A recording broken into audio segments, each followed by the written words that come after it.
people are ready for this. People are ready to have, a really flexible, you can have alternatives. Like think about, how many alternative milk products there are. It doesn't mean you shouldn't drink milk. It just means now you have all kinds of options. You can have Canadian oat milk, whatever you want.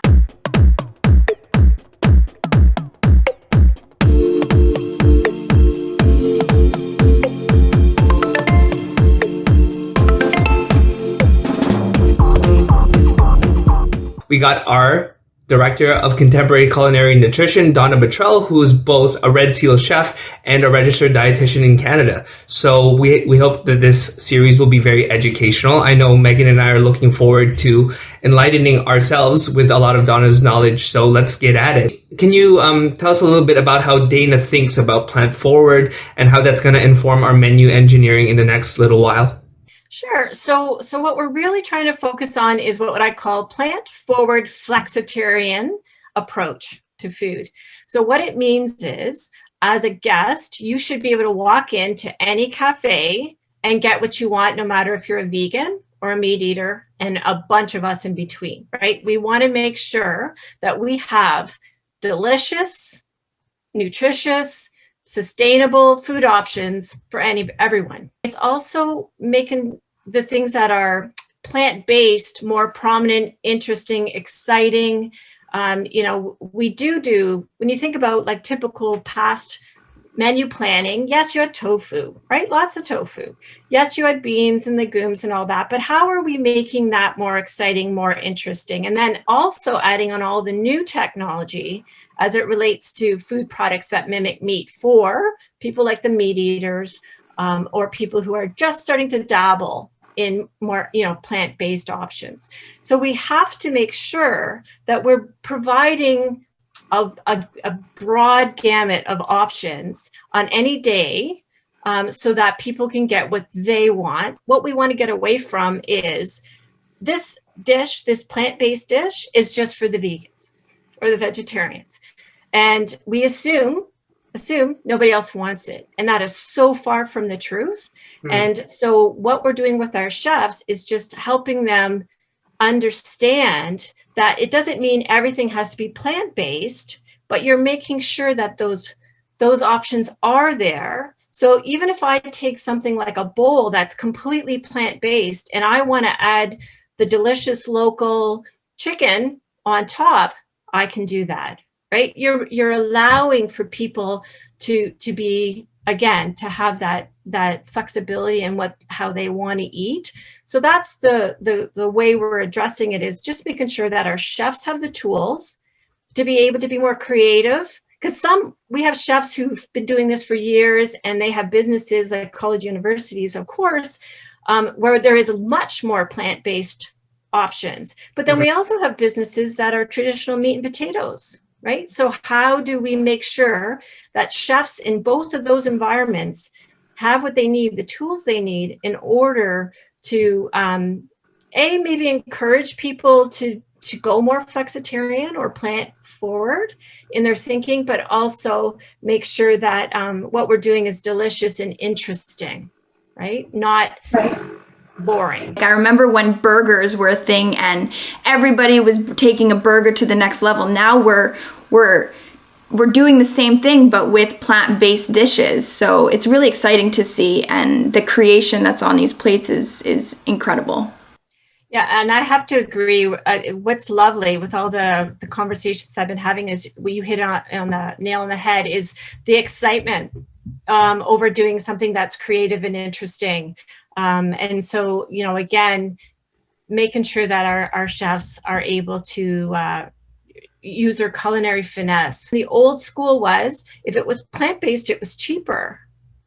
But it's not when you look at the amount of labor or an amount of time that had to go into that dish to get all that beautiful flavor out of it, right? So there might be actually more time spent, more labor, and potentially even food, the cost of the ingredients, premium ingredients, to make it, elevated. So we have to make sure that we're offering all those levels. Like, yes, legumes and beans and all that are still really budget friendly, ingredients, but you can definitely add all those other premium items that elevate the dish, elevate those beans and legumes, and make them more exciting. When you think about, high-end dining, you think, oh, there's steak, a steakhouse, you're going to get a great steak. But when a chef is able to transform something so humble into this incredible creation, it resonates so well with that person in your dining room. Like they're taken aback. They're able to fully appreciate it. Where a steak is a steak. So I think it's a challenge for our chefs, but I'm looking so forward to seeing those creations and them having fun with it. Absolutely. And I'll give you another example just on the sense of the humble dishes. Like when we think about, cauliflower steak or taking a vegetable and cutting it so that's like a steak, and then actually being able to sear it, right? And add that char. Like I hope anyway, gone are the days where we just put some steamed vegetables on a plate and go, yep, vegetables done.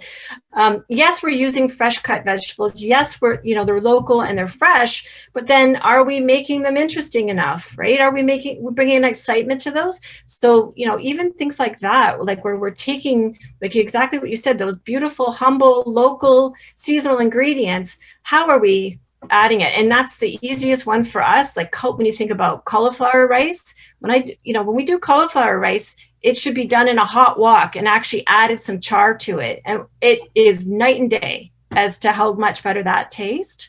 So yeah, it's just making sure that we're, taking those ingredients and really taking them up a notch. I think from an institutional lens, like if you're a corporation or if you're a university, there might be a lot of confusion around what is vegan, what is vegetarian, what is plant forward, what is plant based. Can you just give us like a high level view of this whole shebang? Okay, yes.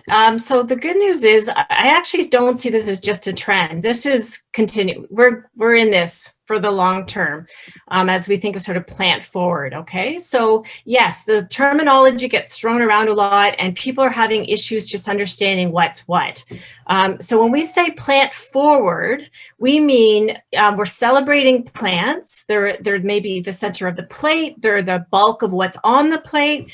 But it doesn't mean we cannot include animal proteins, so cheese or beef or whatever, right? So a flexitarian is just somebody who might be eating vegan or vegetarian more often, so many meals or as part of a day or however they decide they want to do it. So it's a dietary pattern of eating where they get to decide how much animal protein, that kind of thing. But there is usually animal protein in a flexitarian eating pattern. But when you think about plant-based, so plant-based means no animal products. So it's all plants. So it's the celebration of all plants. And so, so it's equivalent to vegan. What would you say was the shift that led us to these types of eating patterns? Was it because I feel like it can stem from multiple different areas of our society, but can you maybe point out a few as to why we're going this way? So it's just, so it could be health, it could be environment, it could be animal welfare, but whatever people's values and beliefs are, that's what the decisions they're making are very personal.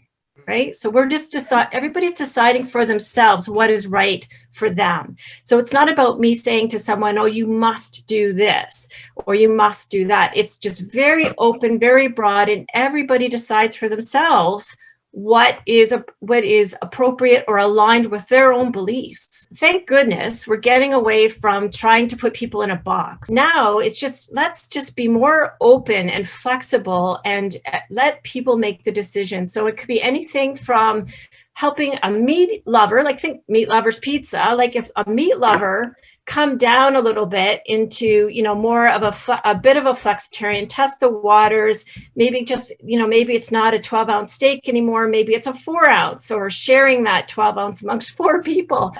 Something that scares me is, working in the field of marketing, I worry that brands and companies are quote unquote taking advantage of such a beautiful thing, which is, allowing people to eat what they want, are companies taking advantage of it for the wrong reasons?